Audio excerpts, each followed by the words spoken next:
The world may be steering in financial turmoil, but the reality is that the new economic order is unfolding before our very eyes. Paradoxically, this is a tremendous opportunity for the members of UFI, the international exhibitions community, who are convening in Valencia for the fourth time since the organisation's first congress in 1925. 400 members from 54 countries illustrate the global footprint, the global opportunity that befits these members who are convening to see what role they'll be playing in the new world order. So the prevailing system we have been living in was the following. We want everything. We want everything immediately. We want everything immediately with the money of the others.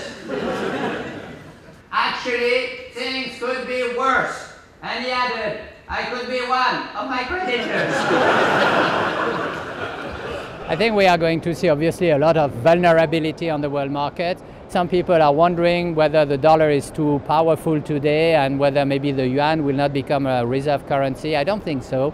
I think that sooner or later we will have a basket of currency, the euro, the dollar, the yuan, maybe others, maybe gold, which will be perhaps the currency reserve for the central banks of the world. I think a lot of the currency exchange levels will depend on some of the new actors in the emerging economies. We know we have about $6,200 billion of liquid money, which is being managed by the emerging market. But not only the size of the market, it's the fact that we have a lot of new companies, of new brands, which are becoming global. They need to establish their brands abroad. They are known inside their countries, but the globalization of the brands of the emerging markets is a very important concept now, and obviously they need the exhibition industry to do it. The exhibition industry can play and should play a vital role to keep the economy running, because what you have in an exhibition is basically two big issues, and those are, first of all, an exhibition can give momentum to an individual company, but even more important, it can give momentum to an entire industry. They can lead by example. They can certainly give European companies opportunities elsewhere.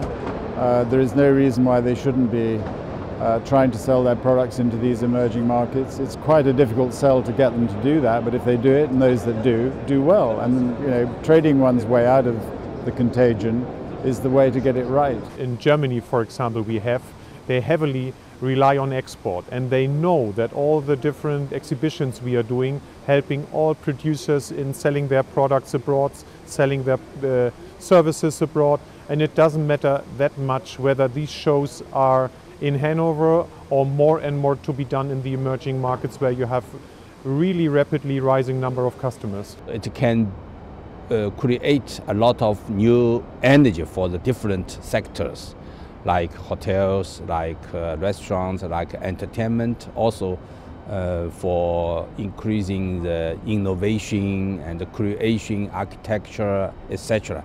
This kind of industry will be benefit from the exhibition itself. Africa is an emerging market. It's got a long way to go, and people would probably find it very difficult to get into. Well, you've got to look at the potential of Nigeria, obviously, although they lack infrastructure and exhibition facilities. But even countries like Ethiopia are showing enormous potential. A lot of the customers now are talking about emerging markets. It's been a common theme in all of these conferences. The Gulf states being a big area of opportunity. That's obviously where we expanded last and where we continue to put a lot of our time and effort. But you're also seeing a lot of new markets. I'll be in Brazil at the Expo Systems Conference in a couple of weeks, so we're very excited to be there. We're obviously trying to get to understand that market very well, and a lot of our global clients are already moving aggressively into Brazil, so we're looking at that with a lot of curiosity. I was lucky enough to spend August in a number of countries in Latin America, and I mean, it really is on fire. There's fantastic business opportunities there. At this gathering, we have groups from Brazil, from Mexico, we have participants from Peru. They're looking to begin to engage in the global community in ways that they haven't before, and we're really delighted that they're choosing UFI to do that. Since I'm not an expert in this industry, I really want this industry coming to Peru and Latin America. The situation in our country is that we are reducing poverty quite a lot. 5 years ago, the average number of people under the poverty line was 50% of our people. Now, 5 years later, we're talking about 30%. So that's an interesting point, and we see that this growth rate helping the poor people coming out of poverty, and that's the market. So exhibitions can also be supported by this growth of middle class. But it isn't Latin America alone where the growth of a consumer middle class is providing opportunity for international exhibitions. Hong Kong's Pearl River Delta, for example, has long been a manufacturing and sourcing hub between the West and China. China is having a kind of transformation.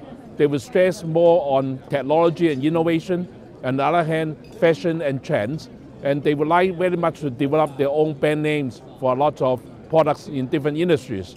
And that will also create a lot of demand for high-tech machinery and also new technology as well as new materials. So Hong Kong will both be an export ground for products manufactured in China and also in Asia, and at the same time now as a new role as a sourcing place for this Asian economy as well. So Hong Kong has a good room to play. We are very happy with the coming up the Asia World Expo, and that will supplement with the area supplied by Hong Kong CEC, and hopefully we can meet up with most of the demands.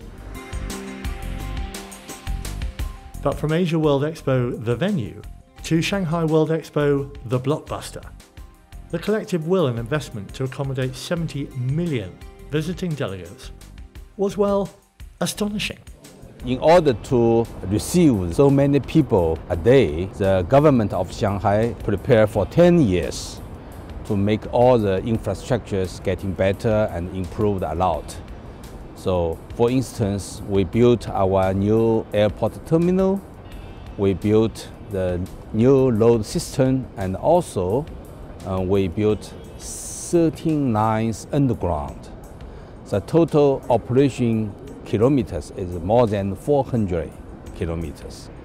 So that means the government really invests a lot for the infrastructure in order to receiving the people from the whole country as well as the world. But in order to capitalize on these investments, the industry needs a sense of common purpose. This is where UFI, the United Nations of the international exhibitions community, enters center stage. We've got well over 400 people here this week. It's an obvious illustration of just how important it is for people to get together at events like this and find out what's going on and what they should be doing and how they can improve their businesses, whatever the conditions outside. So we're absolutely thrilled, as you can imagine. Our UFI network is a great network, and from the last survey we did, our members make clear that they want to get more out of that extreme useful network. And on the other hand, we have to push the power of exhibitions by informing, by promoting, by doing research, by giving statistics and all that kind of work. Our host here, Valencia, the president of Valencia, has a silk company, and he said simply that without exhibitions he could not export. He could meet buyers that he would never even thought of prospecting. So yes, of course, once those countries in Asia, in Latin America, opens more and more, exhibition becomes extraordinary tools to develop the trade.